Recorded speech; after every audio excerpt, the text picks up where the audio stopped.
Sur TV Rogers.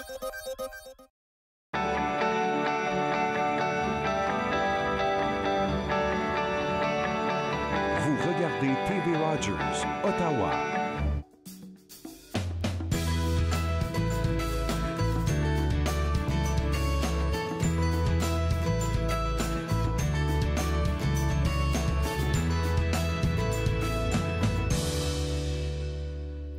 Bonjour et bienvenue entre nous, exclusivement sur les ondes de TV Rogers. Je suis Catherine Marion. Il me fait plaisir de passer la prochaine heure avec vous. Le voyez-vous dans les fleurs de ma robe? Ce que c'est aujourd'hui, eh bien, c'est le premier jour du printemps. On dit que ça arrive à midi 30. Indépendamment de l'heure, tout ce que je sais, c'est que c'est le printemps. Enfin, je suis bien contente. J'ai regardé la météo. On frôle 2, 3, 4 degrés les prochains jours, sauf peut-être le 29 et le 30. Alors, juste avant le long week-end de Pâques, peut-être 8 degrés, ça risque de changer. Peut-être qu'on peut frapper le 10 et le 12. Mais, bof, tout ça pour dire que quand le printemps arrive, ça veut dire que l'été est juste après et il y aura cette fonte de la neige. Je regrette pour tous les skieurs. Je sais que vous ne voulez pas ça encore. Et puis, du beau soleil. C'est ça qui nous manque le plus, je pense, c'est le soleil. Tout ça pour dire que bienvenue à Ottawa, le printemps, on est bien contente de te revoir. Aujourd'hui, je vais parler du Conseil des écoles catholiques du Centre-Est, alors le CECCE. Il vous convie à son tout premier Salon de l'emploi le 24 mars prochain. Alors, c'est très bientôt, ça, dans 4 jours. Cet événement est un incontournable pour les personnes à la recherche d'un emploi, alors que plus de 200 postes sont à combler dans les différents services du Conseil. Alors, le CECCE est principalement à la recherche de direction d'école, d'enseignants et d'enseignantes, de professionnels en technologie de l'information et en informatique, ainsi que de concierges. Les travailleuses et travailleurs pourront aussi y trouver leur compte s'ils sont qualifiés dans des domaines comme les ressources humaines, les finances, ainsi que les services de soutien à l'apprentissage. Donc, on parle de psychologues, travailleurs sociaux, orthophonistes, technopédagogues et bibliotechniciens. Alors, ça se passe... le CECCE, le Salon de l'emploi, ça se passe samedi le 24 mars, de 10h à 14h. L'entrée est gratuite. Le stationnement est gratuit aussi. Ça se passe au Centre éducatif du Conseil des écoles catholiques du Centre-Est, au 4000 rue Labelle à Ottawa. C'est tout près du centre d'achat Saint-Laurent. À peu près 10 minutes de Gatineau, si vous êtes dans ce bout-là de la ville. Vous devez avoir avec vous votre CV en format papier ou bien électronique, afin de soumettre vos candidatures sur place. Une équipe sera disponible pour vous accompagner dans la création de votre profil en ligne. Si vous allez au site web CECCE, en haut, ça dit, loin à droite, là, si vous cliquez, ça dit les postes disponibles. Vous pouvez même magasiner, si vous voulez, pour aller voir les postes avant même de vous présenter au Salon de l'emploi. Alors, ça peut vous aider à regarder qu'est-ce qui vous attend lorsque vous allez vous présenter. Alors, ça se passe samedi prochain. Maintenant, la Fondation de la Cité a tenu tout récemment son tout premier cocktail de reconnaissance et de remise de bourse formule réseautage. Donateurs, membres du personnel et familles étaient présents pour féliciter quelques 100 lauréats qui ont reçu une bourse allant de 500 $ à 2500 $. Grâce à la générosité de ces donateurs, la Fondation a remis près de 400 000 $ en bourse. La présidente de la Cité, Mme Lise Bourgeois, déclare « Les bourses de la Fondation sont remises aux étudiants et aux étudiantes qui se sont démarqués au cours de leur cheminement à la Cité par l'excellence de leurs résultats scolaires, leurs efforts et leur persévérance dans l'atteinte de leurs objectifs. Au collège, nous sommes fiers de soutenir nos étudiants en les aidant à poursuivre leurs études, intégrer le marché du travail ou peut-être même en contribuant à la réalisation de leurs rêves. » C'est vraiment très beau. Alors, plus de 400 bourses sont remises annuellement aux étudiants de la Cité.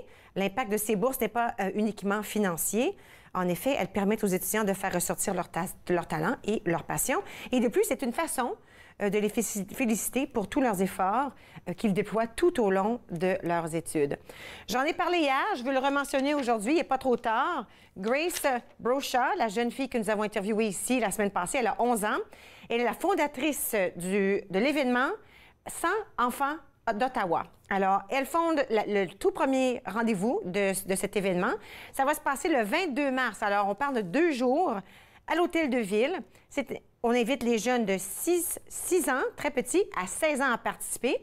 on vise à ce que les jeunes réalisent et sentent qu'ils peuvent faire une différence dans leur monde, dans leur ville, dans leur société. Alors, 4 fois par année, ils veulent se rencontrer. Le 22 mars sera la première rencontre. 3 jeunes vont pouvoir présenter 3 organisations, 3 organismes où on pourra ensuite voter et décider à qui on donne les sous parce que tous les jeunes qui viennent apportent un 10 $ à la main. Les 3 jeunes qui seront sélectés vont parler des organismes et ensuite, il y aura un vote. On va décider à qui on va donner ces sous-là. Quelle charité mérite tous les dollars que ces jeunes vont avoir apportés avec eux. Allez sur leur page Facebook, 100 enfants d'Ottawa, dites « J'y vais », cliquez sur le... Et là, ils vont savoir combien d'enfants. On vise 100 enfants, peut-être plus encore, ce serait extraordinaire. Grosse félicitations à Grace, qui a 11 ans, là, qui entame ce grand projet-là. Maintenant, aujourd'hui, nous allons être dans la cuisine avec le chef Marc Miron. On va voir qu'est-ce qu'il va nous cuisiner aujourd'hui. Et ensuite, notre grand ami, M. Michel Prévost, anciennement archiviste en chef à l'Université d'Ottawa, qui est maintenant à la retraite. Chanceux, hein? On va lui parler au sujet du prix Bernard Grandmaître, qui s'est bien mérité. Et on va lui demander ce qu'il fait depuis sa retraite. J'ai entendu dire qu'il est presque aussi occupé qu'il était avant. Restez avec nous, nous revenons dans un petit moment. Vous regardez Entre nous.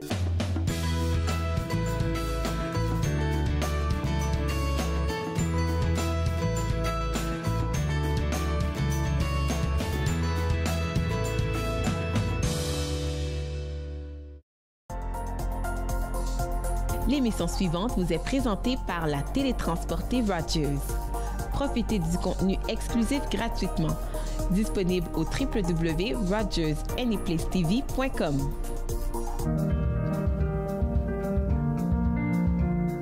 Bonjour, je m'appelle Michael.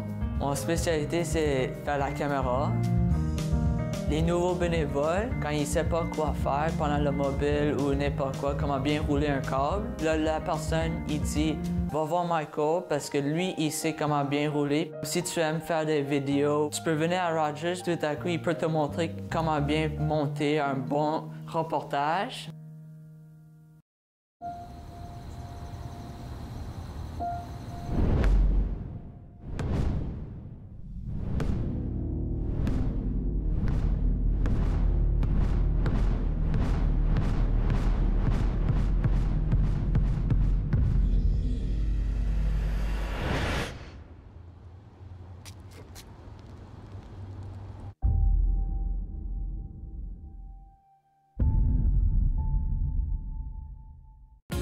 Cette semaine, à Nathan parle avec notre esthéticienne Rachel Proumicman. On parle de l'épilation, son histoire, sa place dans notre vie et un peu de comment s'y prendre. Nathan parle, mercredi 20h sur TV Rogers.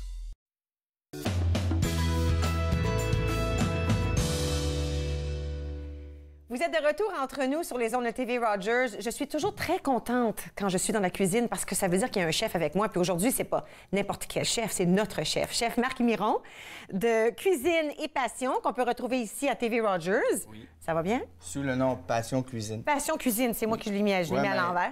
C'est parce que la boutique s'appelle Cuisine et Passion, mais l'émission s'appelle Passion Cuisine. Disons que moi, je l'ai déjà vu à plusieurs reprises. Si quelqu'un à la maison dit « Ah oui, c'est quoi ça, Passion Cuisine? À quoi on peut s'attendre quand on te regarde? » Ah, mais quand on me regarde, on fait un voyage. C'est facile, on se promène. Alors, on va dans différents pays parce que j'ai une carrière qui a été établie dans plusieurs pays. On fait le tour du monde, disons. Et puis, on se promène et puis on découvre les plats authentiques de chaque région.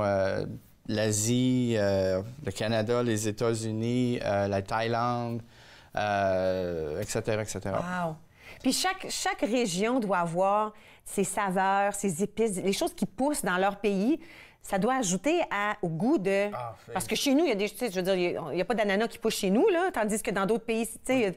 Alors, les choses changent. Les choses changent énormément. Bien, il y a deux choses qui changent, qui ont changé dans les dernières années. Un, les gens voyagent beaucoup. Alors, quand on va dans un restaurant puis on mange la cuisine thaïlandaise, on s'attend que ça soit la cuisine thaïlandaise. Okay. On a déjà entendu parler le chinois canadien, mais les gens qui vont maintenant en Chine, quand ils reviennent, ils s'attendent des plats authentiques chinois. L'autre chose qui change aussi beaucoup, c'est que maintenant, avec les compagnies d'exportation, d'importation, on a accès à plusieurs produits qu'on n'avait pas avant. La citronnelle. OK. On n'avait pas avant. Maintenant, c'est disponible. Les mangues vertes, les papayes, on parlait des ananas. Oui. Maintenant, les ananas qu'on mange maintenant, comparé des ananas qu'on avait là 10-20 ans, c'est une grosse différence. Oui, hein? Alors, ça me permet de réaliser ces recettes-là que j'ai expérimentées Dans tous les pays. En Australie, à Bali, au Japon, etc., etc. Maintenant, tu nous montres comment faire les recettes? Oui, c'est un cours de cuisine. Est-ce que c'est faisable là, pour quelqu'un comme moi qui n'est pas comme dans la cuisine? Je crois que oui, parce que les commentaires qu'on reçoit sont fantastiques. Ah, c'est le fun. Les gens, ils refont les recettes dans la maison. Parce que c'est une émission de télévision qui n'est pas comme les autres émissions de cuisine de télévision, c'est-à-dire que le chef va 200 000 à l'heure. Oui, oui, c'est vrai ça. Qu'est-ce qui s'est passé? S'il faut trancher un oignon, on prend le soin de montrer comment et les raisons pourquoi qu'on le tranche de telle ou telle façon. Un poivron. Je vous donne des petits trucs aussi sur comment faire. Et puis, on fait la recette d'un bout à l'autre. Vous pouvez vraiment voir et puis répéter après. Puis, est-ce qu'on peut trouver la recette sur... si je vais à TV Rogers? Il y en a plusieurs de postés. OK, c'est le fun, ça. Ça peut Sinon, m'aider. oui. Sinon, toujours m'envoyer un courriel, puis ça me ferait un plaisir de les envoyer. OK. Mais je vais en tenter une la prochaine fois, là. Je vais t'envoyer un courriel avec une photo, voir si j'ai... Tu me diras réussi ou pas réussi, OK? OK. OK. Qu'est-ce qu'on fait aujourd'hui? Aujourd'hui, on va faire un petit riz aux crevettes. Ce qui est le fun, c'est que ça vous montre un peu comment utiliser les restants. OK. On a eu du chinois qui est venu, puis bon, mais on a un restant de riz, mais je veux pas le mettre aux poubelles. Alors, on va recycler ça à une super de belle recette, un bon plat d'accompagnement ou par lui-même. Je pense que c'est la plus grosse des choses, c'est qu'on a souvent des restants, on ne sait jamais quoi faire avec, puis on finit par les jeter, mais quelle horreur! Quand j'ai lu récemment, il y avait un article là, qui calculait la quantité de nourriture que les Canadiens jettent. Ah, c'est L'argent jeté, là, Ah oui. c'est presque autant que l'épicerie comme telle. Ah, c'est énorme. C'est Wow. pour ça que, une petite parenthèse, Oui. que Cuisine et Passion, notre boutique, c'est fantastique parce que tu achètes ce que tu as besoin. Tu gaspilles rien. OK. C'est-à-dire que tu n'as pas besoin d'acheter un brocoli. Les légumes sont prêts pour toi. Tu achètes la quantité que tu as besoin. Nécessaire. Et puis, tu vas à la maison. Tandis que si tu vas faire l'épicerie, tu achètes le brocoli, tu achètes le chou-fleur. Il y en a peut-être trop. Ben, c'est ça. Tu en utilises seulement un peu. Puis le reste, après une semaine, tu es obligé de le balancer. Ouais. Tandis que chez nous, ben, ça te donne cette opportunité-là. là. Génial. OK, alors on a un restant de riz. C'est Un parfait restant pour de notre riz. recette. Quand on a le riz comme ça, si ça vient dans des petits contenants, là, Oui. qu'est-ce qu'il faut faire quand on a fini? Il faut vraiment le mettre sur une plaque blétante pour qu'il refroidisse le plus possible, OK. qu'il cuit le moins possible. OK. J'avais 2 tranches de bacon. On a fait des petits lardons. Il me restait des petits oignons verts. J'ai pris du persil. Là, oui, ça, j'ai rajouté. Oui. OK? J'ai à peu près 5 petites crevettes. Puis un petit peu de sauce soya légère. D'accord. Alors, on va commencer avec un petit peu d'huile canola. Est-ce que c'est important, la sorte d'huile qu'on met dans le... Ben, Dans la poêle? Oui et non. Oui, parce que ici, c'est une recette qui va cuire à feu élevé. OK. Alors, je ne mettrai pas d'huile d'olive parce qu'on sait que l'huile d'olive, Oui. son taux, ça brûle, c'est très bas comparé à l'huile canola. Ouais. Puis j'utilise l'huile canola pour l'autre raison que si je mets de l'huile d'olive, ça va un peu goûter un peu à l'huile d'olive. C'est pas ça que je recherche. OK. Je recherche quelque chose qui est vraiment neutre. Alors, l'huile végétale, l'huile canola, ça me donne ce résultat-là. Un petit à côté, là. C'est pas rien qui sent meilleur que du bacon qui cuit dans une poêle. bacon. Ça pourrait être un parfum, ça, Bacon, je là, pense. ouais, je pense que oui. J'avais un copain qui disait il est fou de la bouffe, puis il se mettait au comptoir, puis on faisait des choses, puis lui, il voulait dessiner une ligne de parfum de bouffe comme fond de veau, bacon. Ah, c'est drôle. Ouais. Alors, je prends mon bacon et puis... Là, est-ce qu'on va vouloir le cuire jusqu'à ce qu'il soit bien ferme ou on veut que ça reste un tout petit peu mou? Ça va rester un peu mou OK. parce que ça va continuer à cuire. Là, je prends mes oignons verts et puis je rajoute. Et en même temps, je prends mes crevettes que j'ai coupées en petits morceaux. Les belles... Ben, nous autres, on utilise des grosses crevettes, là, qu'est-ce qu'ils appellent les 16-20, qui veut dire 16 à 20 par livre. D'accord. Et puis là, on va assaisonner le tout avec un peu de sel et poivre. Le monde se demande tout le temps quand est-ce que j'assaisonne. OK. Ça, c'est une question grande qui revient. question, hein? Oui. Alors moi, je vous dis, on assaisonne quand on veut sortir les saveurs. C'est-à-dire que le sel a comme propriété d'aller chercher les saveurs. OK. Alors, si j'assaisonne à la fin, c'est que je veux pas que ça goûte les crevettes. Je veux pas que ça goûte le bacon. OK. OK. Si je veux que ça goûte le bacon, les crevettes, à ce moment-là, j'assaisonne au début. OK. La même chose quand je fais des soupes. Quand on fait des soupes, les gens, tu sais, ils disent assaisonner à la fin. Ils n'ont pas besoin d'assaisonner à la fin. Si je fais la soupe aux courges ou aux patates ou aux poireaux, j'assaisonne un peu au début. Comme ça va servir, aller chercher les saveurs des patates, des courges, des poireaux que je mets. Et puis après ça, on va mouiller. Puis c'est sûr et certain qu'à la fin, il va falloir rectifier l'assaisonnement parce que, je veux dire, il faut quand même y aller mollo là, avec le sel et le poivre. Mais ça va vous donner la chance de voir si c'est trop salé ou non. Mais le bacon, il y a un petit peu de sel dans ça. Est-ce que ça veut dire qu'on met un petit peu de moins de sel comme ça, vu que ça, c'est déjà salé? Exactement. Puis on va mettre une petite sauce soya légère en sel, mais quand même. OK. Comment je sais? Moi, ça me fait toujours... Je suis toujours craintive de cuire poisson et crevettes. Je sais jamais quand c'est cuit. Comme une viande, tu peux le savoir. Tu le coupes, puis tu sais, c'est saignant ou pas saignant, tout ça. Mais je suis jamais certaine quand je cuis une crevette à quel point c'est frais. Ben, une crevette, c'est... L'erreur, la plus grosse erreur que les gens font, ils cuisent trop les poissons ou les crevettes. Une crevette, c'est mon erreur.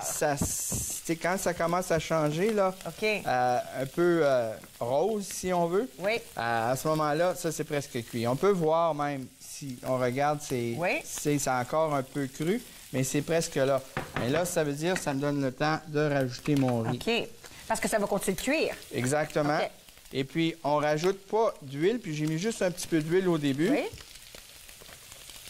Parce que là, j'ai besoin d'huile pour frire mon riz. D'accord. Bien, j'y vais pas en quantité industrielle. On fait vraiment, là, on fait attention, puis... Oui, sinon, ça va avoir trop un goût d'huile. Sinon, c'est trop d'huile, c'est pas aussi bien. Alors ça, c'est ce qu'on appelle un stir-fry, plus ou moins, là. C'est un stir-fry, mais avec des choses qu'on a dans le frigo. C'est-à-dire que, bon, avant d'ajouter le riz, j'aurais pu ajouter un œuf. Pour vraiment faire un stir-fry, on cuit l'œuf avec le bacon et puis là, je rajoute mon riz. Bien, sur cette recette-ci, c'est un riz aux crevettes. Alors, j'utilise des saveurs un petit peu asiatiques, mais c'est aussi, des fois, faut le garder simple. Pendant que ça va cuisiner, on va prendre une toute petite pause. On va revenir finir la recette. C'est bon? Fantastique. OK. Marc reste avec moi. Nous, on s'en va à la pause. On va regarder entre nous sur les ondes de TV Rogers.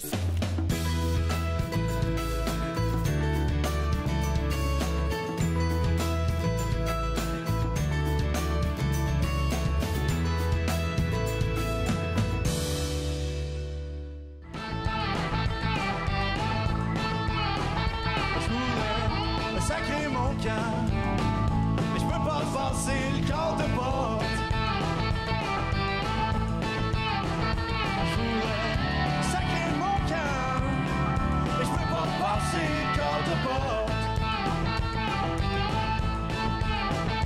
Parce que le gars est juste là pour être ton chum, je le sais pas. J'ai été piégé par un ange au 2e étage. Si je pense que c'est un jour, je me fais pas prendre mon cage. Couvre ta fenêtre, ma belle, je me pousse en douce comme un voleur.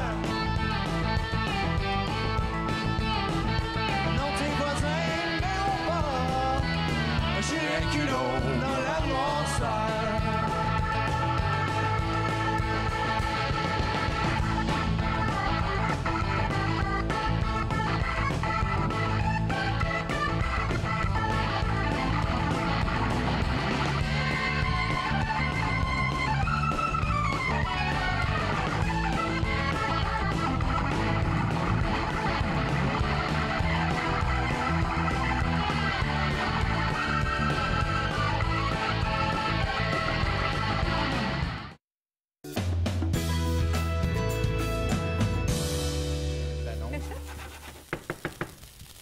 Vous êtes de retour entre nous sur les ondes de TV Rogers. J'écoutais chef Marc qui disait c'est parfait, le temps de l'annonce, c'était le temps parfait, que ça cuit. Exactement. Mais là, ce qu'on faisait, c'est vraiment on réchauffait le riz parce que c'est un restant qui avait déjà été cuit. C'est un restant, puis c'est la façon qu'on fait les riz frits, c'est avec des restants de riz. Si on n'a pas de restant de riz, c'est important de le cuire, puis probablement le mettre au frigo, le refroidir. Là, on ajoute... Là, j'ai ajouté un petit peu de persil italien plat. Ça sent bon. Ah oui, au lieu de friser. Oui, j'aime beaucoup mieux. Moi, je dis tout le temps, surtout dans mon chose, quand on nourrit les animaux, le persil frisé, c'est bon, mais pour cuisiner, le persil plat. Ah, je savais pas ça, moi. Et puis, à la fin, j'ajoute un petit peu de sauce soya. Pour, encore une fois, ben, pour ses saveurs. Oh mon Dieu, les odeurs sont magnifiques. Et voilà, ça nous donne notre petit riz frit avec les restants. Ben, c'est parfait, ça. Puis là, en théorie, on parlait de restants. Si j'avais un restant de poivron vert ou un poivron rouge que j'ai pas utilisé ou un poisson au lieu, le riz frit ou un riz comme ça, si on veut un plat de riz de restant, ça peut être presque n'importe quoi. C'est l'imagination. Ça peut être n'importe quoi. Exactement, c'est l'imagination. Ça peut être du poulet, ça peut être un morceau de poisson, ça peut être à peu près n'importe quoi. On a un petit peu de riz, ça nous donne une idée, puis regarde, ça te fait un autre repas. Ben oui. Délicieux. Good. OK. Maintenant, on voulait faire aussi on fait une petite salade. Là, le printemps s'en vient. On commence déjà à y penser aux salades. Là. Exactement. Le printemps est là. Oui. On commence avec notre petite vinaigrette. C'est des petites échalotes françaises hachées. On y va. Ça, c'est un sambal au lait. C'est une purée de... Quoi? Une purée de poivrons épicés. Ah oui. Oh yes. On peut sentir les épices. Ça va être chaud. J'y rajoute jus d'orange. J'y rajoute le vinaigre de vin blanc. Maintenant, les zestes, des fois, c'est compliqué. À la maison, on veut... Je vais tasser ça un tout petit peu par On ici. veut que... On n'a pas tout le temps tous les équipements. OK. Alors, c'est bien simple. On prend une pelure d'orange. On va enlever le centre jusqu'à temps qu'on retrouve presque... Oui, presque puré. Presque plus le plus blanc, là, plus blanc parce que c'est amer. Et puis là, ben, on va trancher ça fin. Et puis ça nous donne notre zeste d'orange. Alors, j'ai à peu près une demi-cuillerée à thé à table de zeste d'orange. OK. Et puis là, ben, je vais rajouter mon huile. Alors, j'avais un quart de tasse de vinaigre, un quart de tasse de jus d'orange, un petit peu de zeste d'orange. J'ai mis une échalote et puis un petit peu de sambal au lait. Et puis là, ben, il s'agit juste de rajouter mon huile en filet, qu'on appelle. OK. Puis la raison qu'on veut aller doucement, c'est que ça se brasse mieux, ça se mélange mieux. Ça se mélange mieux. Comme ça, à la fin, c'est drôle à dire, mais à la fin, j'aurai pas huile et vinaigre. Je vais avoir quelque chose qui est vraiment là, incorporé. C'est tellement pas difficile de faire nos propres vinaigrettes, hein? Non, c'est facile. Puis ça tient aussi. Comme ça va être un mois au frigo dans un contenant. C'est pas de problème. On sait tout ce qu'il y a dedans. Ça n'a pas été fabriqué dans un magasin avec des ingrédients. Alors, tu peux choisir tes huiles, tu peux choisir tes vinaigres, etc., etc. Là, je vais juste mettre ça ici. Ça, c'est notre vinaigrette. Et puis là, je vais utiliser mon bol pour mélanger. Tu vas me permettre? Moi, je suis une senteuse. Le jus d'orange, c'est drôle, ça sent pas... Je m'attendais à ce que ça sente plus sucré que ça. Non. Avec le jus d'orange.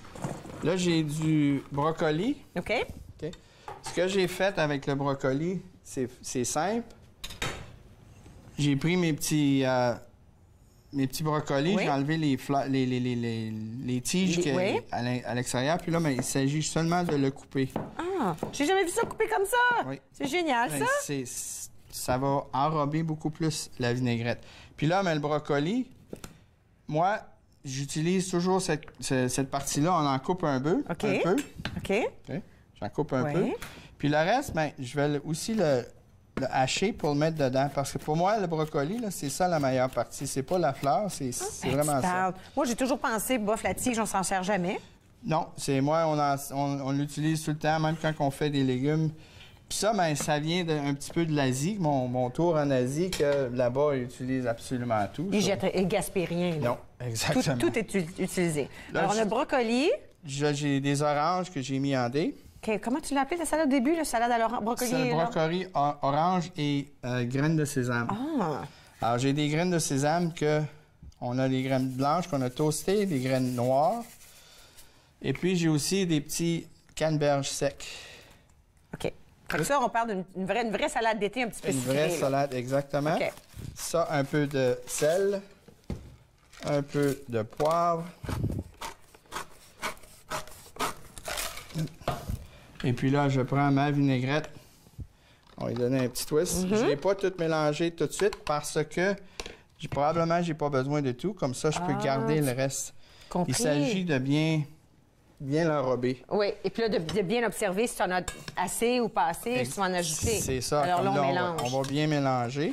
Une salade qui est comme ça, qui est plus ou moins aux fruits, là, si on veut, donc un petit peu plus sucré. Est-ce que c'est quelque chose qu'on peut servir avec un repas ou c'est quelque chose où c'est plus avec un lunch dans l'après-midi avec des petits sandwichs?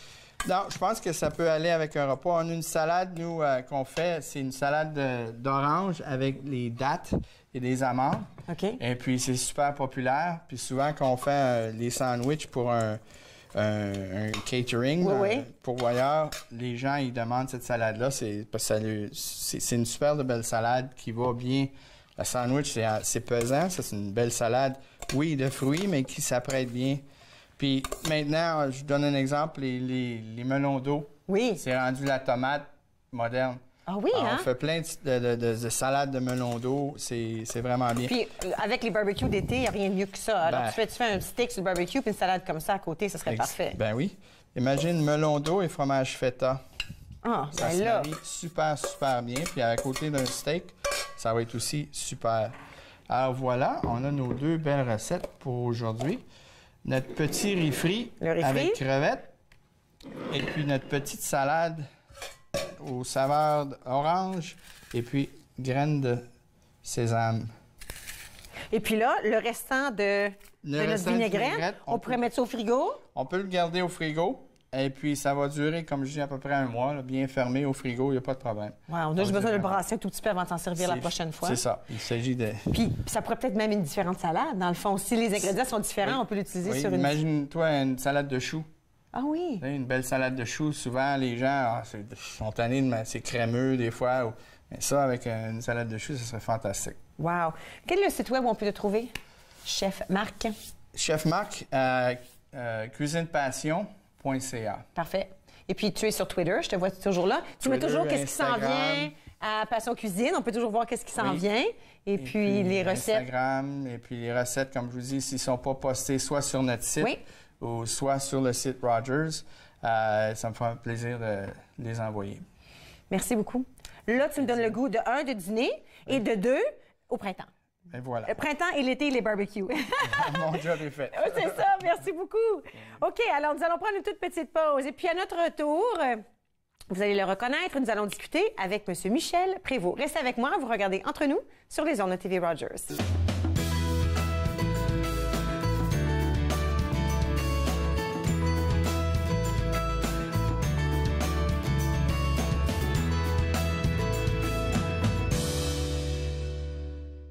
C'est tombé, mais ceci, je suis parti vers le noir. Je veux devenir plus heureux, c'est beau de dire, mais faut le croire. J'ai retrouvé le goût de rire, retrouvé la joie de danser, retrouvé la flamme qui s'est éteinte, puis je l'ai réallumée. Quand la porte ouvre ses bras, il faut que tu sois là.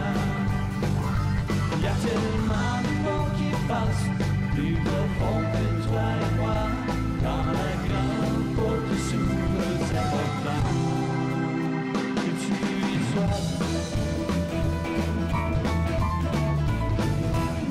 J'ai plus le goût de marcher dans les couloirs du passé. J'ai vraiment plus le goût de jouer au jeu des colorisés. J'ai retrouvé à force de parler l'importance de tous mes mots. Relever tous mes défis pour aller encore plus haut. Quand la porte ouvre ses bras, il faut que tu sois là. Il y a tellement de mots qui pensent plus profond que toi et moi. Quand la grande porte...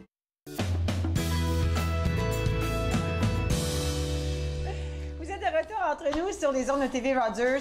Je peux pas vous dire à quel point je suis heureuse de pouvoir parler avec M. Michel Prévost aujourd'hui. On n'était pas certain, après la grande retraite, si tu allais être trop occupé à t'amuser avec tout ton temps pour revenir nous visiter. Pas du tout. Ça m'a fait grand plaisir d'être ici. Oh ben. Et la grande différence, c'est qu'avant, je quittais l'université toujours à la dernière minute, puis tout de suite après, je retournais à l'université, alors que là, ce matin, c'était beaucoup plus relax. Oui. Je suis arrivé tôt. As-tu pris un petit café à la maison? Exactement. Alors que le rythme n'est pas le même, bien sûr. Supposons qu'il y a quelqu'un qui nous regarde à la maison pour la première fois, puis ils ne savent pas de quoi je parle. Alors, M. Michel Prévost, anciennement archiviste en chef à l'Université d'Ottawa. Ça voulait dire quoi, ça, archiviste en chef? Ben, en fait, j'étais avec, je disais toujours, avec mon équipe, le gardien de la mémoire de l'Université d'Ottawa. En fait, on avait des choses qui dataient de la fondation du collège de Bytown, 1848. J'ai déjà amené ici les clés du premier collège. Alors, le mandat des archives, c'est deux choses. C'était préserver, mettre en valeur le patrimoine archivistique de l'Université d'Ottawa, mais aussi de s'occuper de la gestion des documents, parce que ça, c'est important. Une institution comme l'Université d'Ottawa reçoit par année des millions de documents en produit, en reçoit. Alors, il faut absolument qu'il y ait un calendrier de conservation qui identifie qu'est-ce qu'on garde pas, pendant combien de temps, toutes les notions de protection des renseignements personnels, accès à l'information. Alors, c'est quand même gros, l'Université d'Ottawa. Il y a beaucoup d'histoires, beaucoup de mémoire. Oui, parce que vous étiez venu une fois, quand le cabaret a passé au feu, ils ont retrouvé des artefacts, là, des contenants, des bols, des verres, des tasses, ça avait l'air d'un contenant en vitre, si on veut. Mais ça aussi, c'est important parce que ça a été retrouvé après le feu.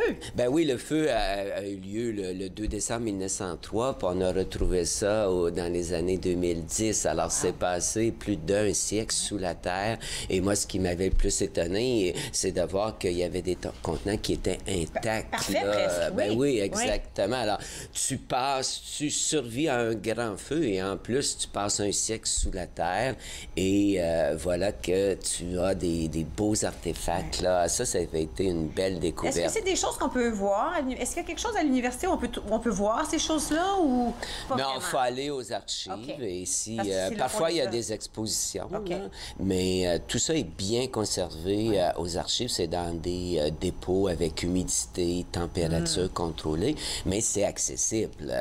C'est toujours barré aux archives, puis souvent les gens venaient sonner, puis on me disait, on s'excuse de vous déranger, puis je disais, vous ne dérangez jamais un archiviste, parce que si on garde tout ça, c'est pour être utilisé. Alors nous, quand on a des chercheurs, t'es toujours heureux, là. Wow. Maintenant, depuis la retraite, il y a eu un grand prix qui vous a été donné, le prix Bernard Grandmaître. Alors, je suis pas la première sûrement, mais félicitations. Ben merci. Comment ça a été pour vous, ce moment-là de... Est-ce que c'était une surprise ou la soirée même, la soirée où on redonnait les prix, quand on a énoncé votre nom, est-ce que c'était une surprise ou vous le saviez déjà? Ah non, on le sait pas déjà, hein? c'est une surprise. Puis le prix Bernard Grandmaître, c'est pas un prix qui est facile à obtenir parce que c'était la 3e fois que j'étais finaliste. Okay. Et là, quand mon nom est sorti, bien sûr, c'est une belle surprise. J'ai dit aux gens que j'avais le goût de sauter au plafond, mais sauf que je suis pas grand, puis le plafond était très haut. Alors, je n'ai pas sauté au plafond, mais c'était un très, très bel honneur. La seule déception que j'ai eue, c'est que M. Bernard Grandmaître, qui est là pratiquement à toutes les années pour la reprise, ben, sa santé ne lui a pas permis d'être là. Alors, ça aurait été encore un plus grand hommage de le recevoir de ses mains parce que M. Grandmaître, c'est le père de la loi 8 en Ontario.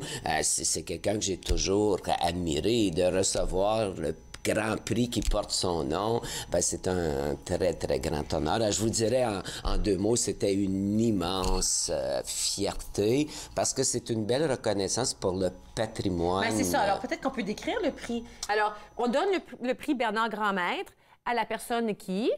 En fait, qui s'est démarqué dans la francophonie d'Ottawa, et c'est un prix pour l'ensemble d'une carrière, là. Alors, c'est pas pour un événement en particulier. Puis moi, dans mon cas, je pense qu'on a voulu reconnaître mon engagement pour faire connaître le patrimoine francophone d'Ottawa, mais aussi le patrimoine des Franco-Ontariens, mais aussi pour diffuser l'histoire, parce que j'aime beaucoup répéter, surtout quand il y a des tensions, puis qu'on oublie les francophones d'Ottawa.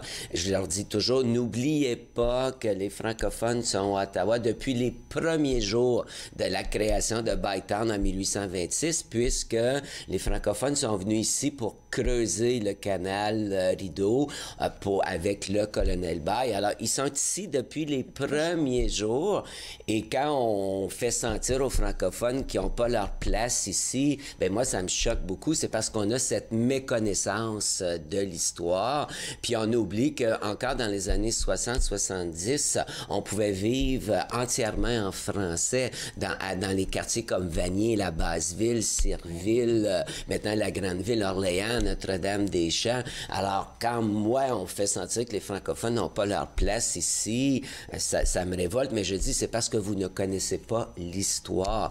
Vous ne connaissez pas toutes les traces. Les francophones ont vraiment contribué au développement d'Ottawa, puis il ne faut jamais les oublier. Ben, c'est ça.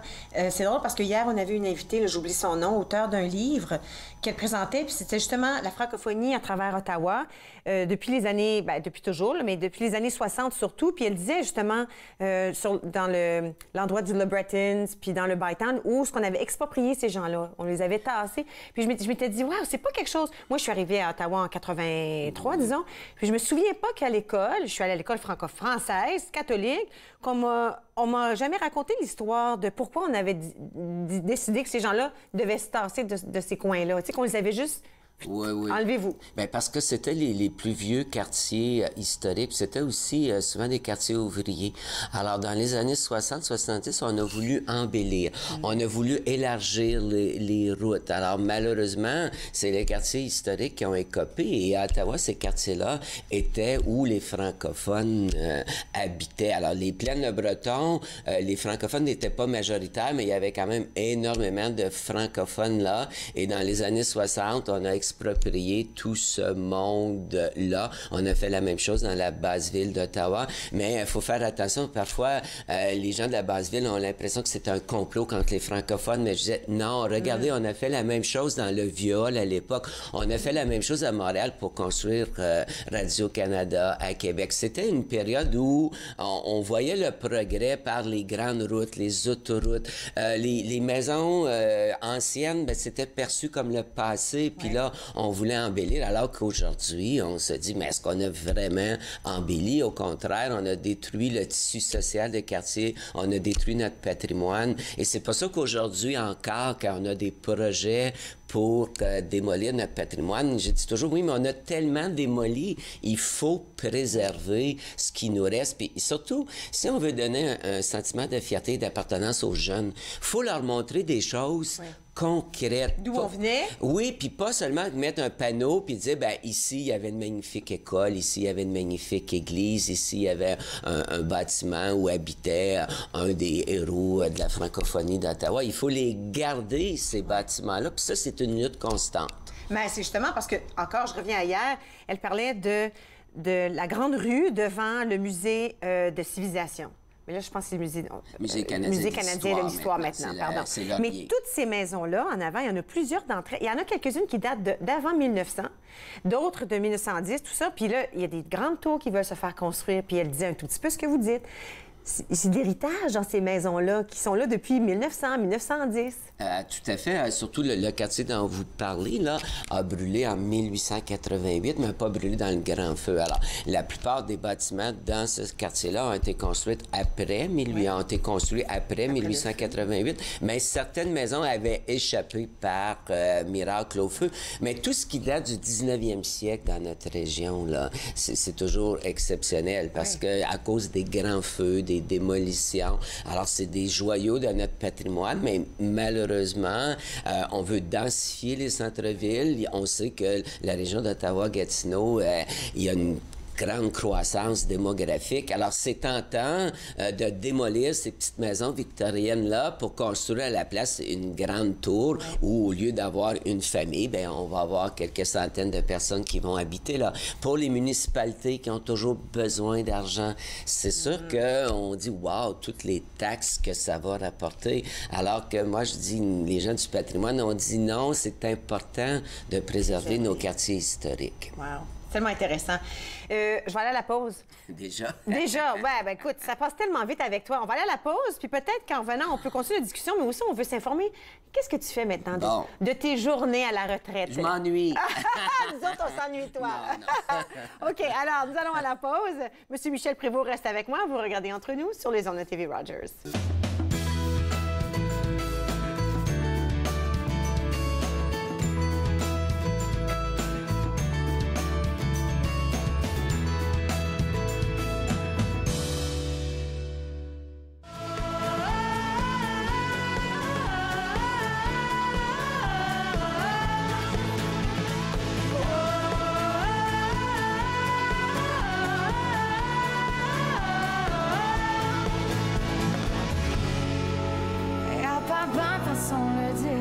Mais je ne trouve jamais les bons mots. Car j'ai tant de choses à dire, mais elles vont détruire ton ego. Je peux pas m'en empêcher, je peux pas m'en empêcher. Mais y'a pas de toi que je peux aimer. Je peux pas m'en empêcher, je peux pas m'en empêcher. Mais y'a pas de toi que je veux tripper. Tu voudrais tout savoir, mais tu veux pas connaître la vérité. Si tu veux tout savoir, y'a pas juste toi, oh y'a pas juste toi.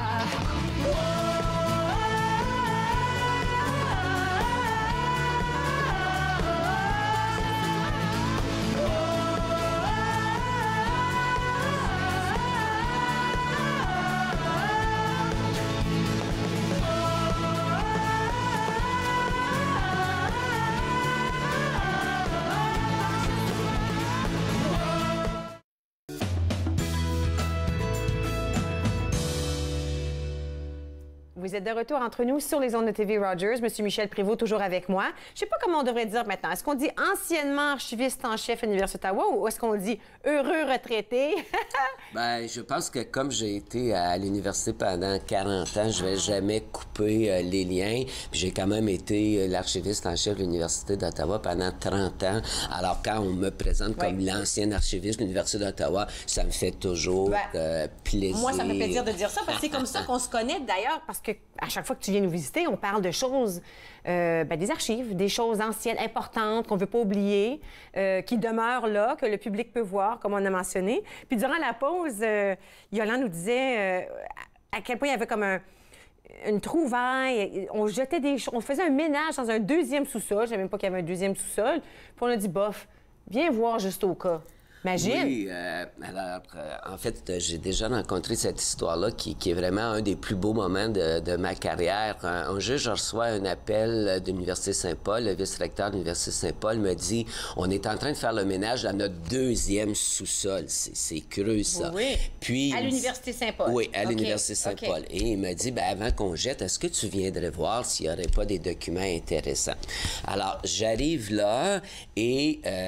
tout roulé, il y avait les fameux dessins architecturaux du pavillon Tabaret et du plan directeur de l'Université 1904. Et moi, 10 ans auparavant, en 1987, j'avais écrit un dépliant sur le pavillon Tabaret et j'avais vu des reproductions de ces documents-là, puis je les avais cherchés. Puis au bout de 10 ans, j'avais abandonné. Oui. Je pensais alors que toi, quand tu cherchais à l'Université d'Ottawa comme tel? Oui, ou sur Internet. Okay. Où est-ce que ça peut être? Dans les bibliothèques. bibliothèque, mais je ne pouvais pas m'imaginer que c'était caché au sous-sol de Saint-Paul. Alors, imagine quand je vois les documents que je cherche depuis 10 ans, puis à ce moment-là, je ne savais pas toute la belle histoire qui s'en venait. Alors, j'ai donné le nom d'une restauratrice, Sylvie Lalonde, qui a travaillé pendant 6 mois. Elle a fait un travail de restauration remarquable. Et en 1998, c'était le 150e anniversaire de l'Université d'Ottawa. Et c'est le cadeau que l'Université Saint-Paul a donné à l'université. Alors maintenant, le dessin du pavillon Tabaret est dans la salle du Sénat au pavillon Tabaret de l'Université d'Ottawa. Et le plan directeur est dans la salle de lecture des archives de l'université. Comment ils étaient quand vous les avez trouvés? Ben, en fait, le fait qu'ils avaient... Oui, oui. Mais la restauratrice, elle a fait un travail merveilleux. Puis elle a dû quand même un peu couper parce que l'humidité avait fait trop de ravages. Mais quelqu'un qui ne le sait pas, moi qui ai vu les documents avant, quand vous les voyez aujourd'hui, vous avez l'impression que ces documents-là ont toujours été d'une beauté impeccable, alors que ce n'était pas le cas. Et le plus intéressant, en plus, pour le 150e anniversaire de l'université, en septembre, on avait fait une grande fête. Et moi, j'étais déjà en contact avec l'arrière-petite-fille de l'architecte Von Herbelis, c'est des Américains. Et j'avais demandé au recteur, mais pourquoi est-ce qu'on les invite pas? Ce seraient nos invités d'honneur pour notre 150e. Et quand ils sont arrivés, la première journée, on est allé à Saint-Paul et ils ont été les premiers à voir l'œuvre de leur arrière-grand-père parce qu'elle avait amené ses filles aussi. Et on a retracé à New York un cousin de Mme Burris qui était aussi un arrière-petit-fils et qui porte toujours le nom de Von Herbelis. Wow. Et devinez qui s'est occupé de ces gens-là pendant leur séjour à Ottawa? C'était... Ben, c'est moi.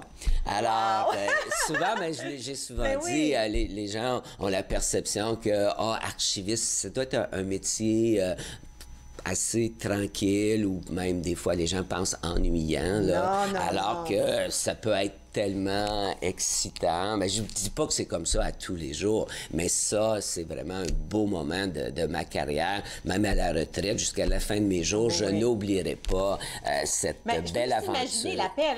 Tu devrais venir voir quelque chose. Puis là, tu t'en vas là. Aucune idée, là, qu'est-ce que tu t'en allais voir. Et le pire, je me souviens plus si le vice-recteur a dit vieillerie ou cochonnerie. C'est disons qu'il a dit vieillerie, là, mais c'était... On a trouvé une vieille chose qu'on veut, qu'ils étaient sur le point de jeter. Ben, en fait, il y avait plein de choses. C'était une vraie caverne. Avez-vous pensé à travers toutes les autres choses? C'est vu que vous avez trouvé ce cadeau-là. Avez-vous pensé à travers les autres? On a regardé, mais il y en a beaucoup que, par exemple, c'était des peintures qu'on ne sait pas quoi, là, mais je pense qu'une fois que j'ai découvert ces deux autres documents, là, j'avais plus l'esprit pour regarder ailleurs parce que mon cœur... Ben là, imagine, pendant 10 ans, tu cherches, puis tu trouves pas, puis tu abandonnes, tu penses que tu trouveras jamais. Puis là, miracle, on retrouve les deux documents. Mais là, es-tu parti avec dans tes mains, dans ton auto? Non, parce que là, c'était pas à nous, c'était à l'Université Saint-Paul. Moi, je leur ai donné le nom de la restauratrice, puis là, pendant un an, on n'a rien entendu. Puis c'est pour ça que c'était devenu un cadeau. Oui, exactement. Mais avant qu'on donne à l'université, là, je suis allé à Saint-Paul avec les Von Herbelis, puis dans le cadre des cérémonies du 150e, là, on nous a remis officiellement, puis on les a fait encadrer, puis heureusement, on m'a aussi consulté, par exemple, on a mis des vitres qui filtrent les rayons ultraviolets, on m'a consulté pour dire où est-ce qu'on installe ça, parce qu'il ne faut pas qu'il y ait de lumière directe, mais aussi le vol, le vandalisme, alors on a fait beaucoup de chemin avec ces documents-là. Je me tanne jamais de cette histoire, j'adore cette histoire. On va aller à une pause rapidement et on revient, on va finir l'émission ensemble, c'est bon? Vous regardez Entre nous sur les ondes de TV Rogers. Nous revenons dans un petit moment.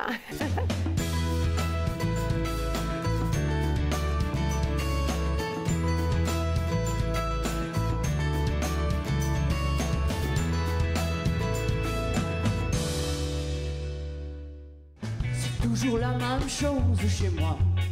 Je perds la tête, je perds n'importe quoi.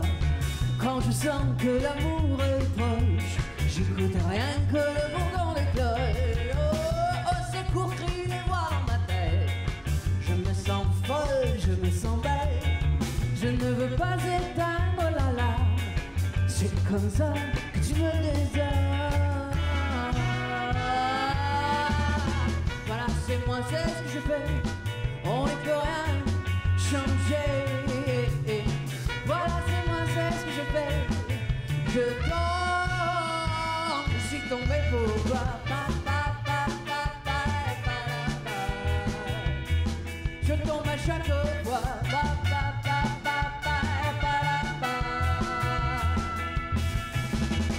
Je sais, mais ça marche pas. C'est un autre cas de chacun pour soi. Ma tête, mon corps en désaccord. Par mon cœur tout d'abord. C'est encore la même histoire. Tu me regardes mais sans me voir.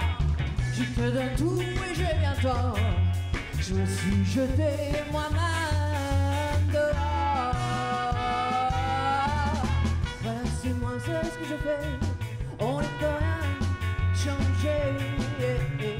Voilà, c'est moi.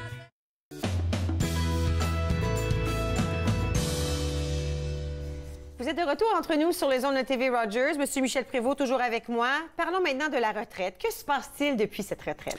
Ben, beaucoup de choses, mais ce que je dirais en premier, c'est que j'ai loué un bureau pas tellement loin de chez moi, où je me suis installé avec ordinateur, grand écran, imprimante et tous mes dossiers de patrimoine. Alors, c'est vraiment mon bureau pour mes dossiers du patrimoine. Parce que si j'avais ça à la maison, me connaissant, j'aurais toujours été là-dedans. Alors là, je fais vraiment la distinction entre la maison, puis avec ma femme, ma chatte Léontine, et mes dossiers de patrimoine. Alors, c'est sûr que ma conjointe a trouvé que je passe beaucoup de temps au bureau, mais c'est parce que aussi j'avais du rattrapage à faire. Et il faut dire que février, le mois dernier, mais c'était le mois du patrimoine. Et ça, je suis toujours très, très, très engagé pendant le mois du patrimoine.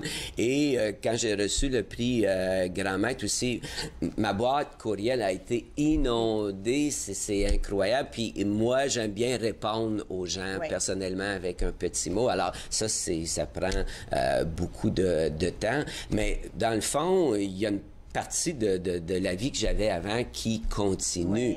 Alors, par exemple, j'ai donné pour Retraite en Action une conférence sur le canal Rideau, site du patrimoine mondial. La semaine passée, pour la Société de généalogie de l'Outaouais, j'ai donné une conférence sur Joe Montferrand, roi des forêts, au pilier de Taverne. Puis si vous suivez l'actualité, bien sûr, comme président de la Société d'histoire de l'Outaouais, puis très engagé aussi dans le patrimoine franco-ontarien, mais il a fallu réagir à beaucoup de dossiers, entre autres le Château Laurier. L'agrandissement, là, on a modifié, c'est mieux, mais il y a encore beaucoup de travail à Vous avez faire. votre opinion là-dessus ou c'est mieux pas? Ben non, parce que je l'ai déjà exprimé. Je suis allé aux consultations. Le projet s'est amélioré à comparer aux 12 étages, mais c'est encore, à mon avis, beaucoup trop massif et c'est ultra moderne. Alors, c'est difficile.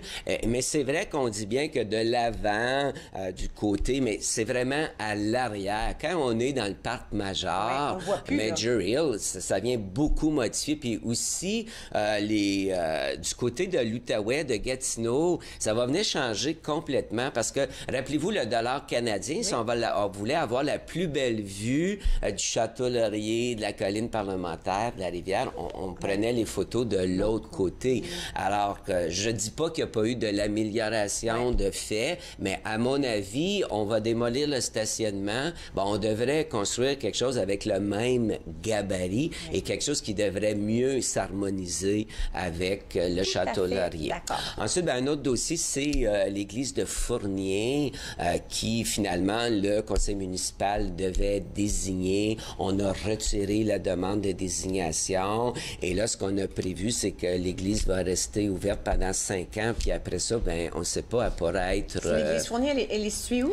Saint-Bernard-de-Fournier, c'est dans l'Est ontarien, c'est une toute petite communauté. C'est près de Curran, de Saint-Isidore, de Prescott. Et c'est un dossier très, très complexe. Et encore une fois, je martèle qu'en Ontario, on devrait avoir un conseil du patrimoine religieux pour aider la préservation de nos églises patrimoniales, comme on fait du côté du Québec en Outaouais. Moi, je siège depuis plus de 10 ans à la table régionale sur le patrimoine religieux. Les églises de l'Outaouais qui ont une valeur patrimoniale ont reçu des millions pour aider. On n'a pas ça en Ontario. Il n'y a pas ça du tout. Alors, ce qu'on vit à Fournier, on risque de le revivre à l'extérieur. Alors, ça, c'est vraiment un dossier majeur. L'avenir de notre patrimoine religieux franco-ontarien. D'ailleurs, quand j'ai reçu le prix Grand Maître, on a le droit de faire un petit discours. Oui. Et il y avait des ministres, là, députés et tout. Et je dis qu'il y a deux grands défis pour le patrimoine franco-ontarien. C'est l'avenir du patrimoine religieux, mais aussi l'avenir du patrimoine agricole. Puis quand on est à Ottawa, on se préoccupe pas trop du patrimoine agricole, mais je veux dire, regardez Orléans, qui, dans les années 60, est encore une communauté francophone agricole, et on a détruit presque toutes les traces. La société là, franco-ontarienne pour le patrimoine et l'histoire d'Orléans a dû se battre pour préserver le silo Vinette. Et au départ, à la ville, on disait, ben oui, mais un silo, ça fait pas partie du patrimoine, alors qu'au contraire, c'est un rappel du patrimoine agricole franco-ontarien. Puis j'aime toujours rappeler qu'en Ontario, après les Autochtones, c'est les francophones qui sont les premiers agriculteurs de l'Ontario. Alors, si on efface comme ça, peu à peu, progressivement, toutes les traces du patrimoine religieux, les traces du patrimoine agricole, ben comment développer, ben qu'est-ce qui reste? Puis regardez Saint-Charles, qui était une église franco-ontarienne. Aujourd'hui, ça s'appelle Saint-Charles. Regarde ça. On revient tout de suite après la pause. Bouge pas. On revient.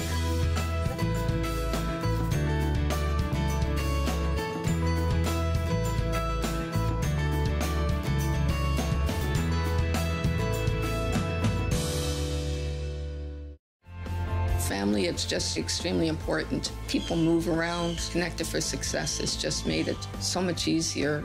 For the longest time, I was on cloud nine. It connects you to family, it connects you to the outside world, and it makes you feel connected to the community. It was a whole new experience. You realize then how much you missed out. In fact, connect is my favorite word now. I love that word. It keeps me out of trouble.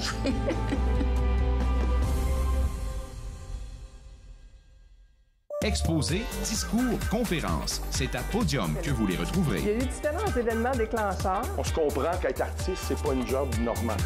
Podium, mardi 21h sur TV Rogers.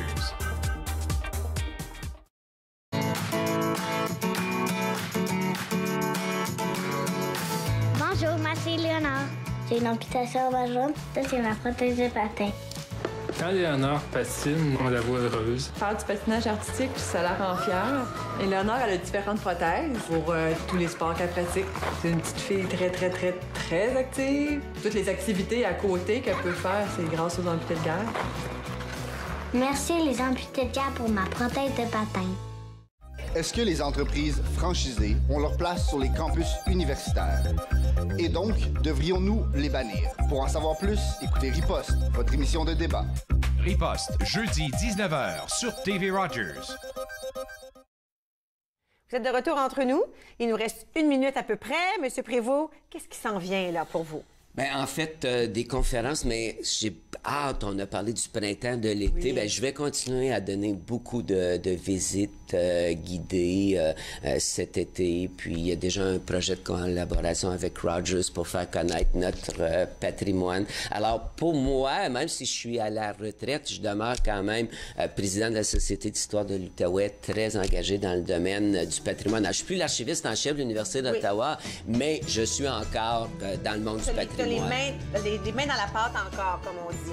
Oui, pour encore quelques années, j'espère. Moi aussi, j'espère. Alors ici, là, on parle de tournée historique. Moi, si ça me tente d'en faire une tournée comme ça, là, comment je peux... Oui, mais c'est les organismes comme Héritage à Ottawa, la Société d'histoire de l'Outaouais, Retraite en action. Je fais toujours beaucoup d'activités. Puis Retraite en action, c'est plus de 1000 membres. Alors, c'est beaucoup de monde. C'est souvent des organismes. Moi, je suis pas une compagnie, là. Oui. J'ai pas un site... C'est eux qui viennent te chercher. Oui, exactement. Mais parce que vous connaissez tous. Alors, ben, je connais pas tout, mais je sais où aller chercher les renseignements.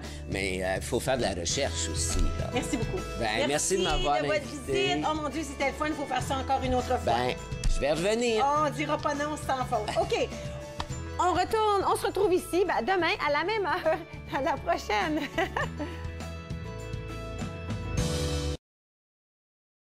Faites-nous part de vos commentaires en composant le 613-521-2323 par courriel sur Facebook et Twitter.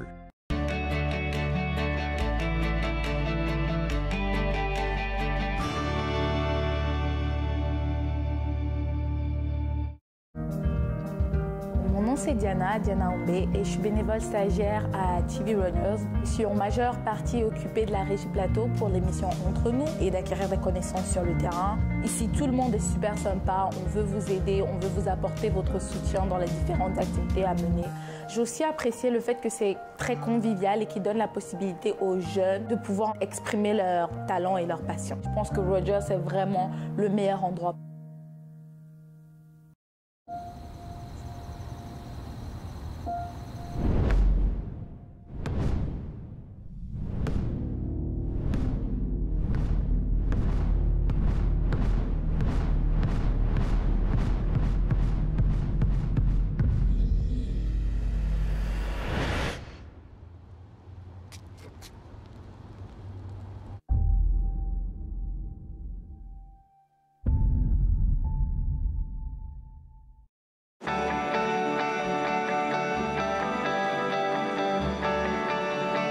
Regardez TV Rogers, Ottawa.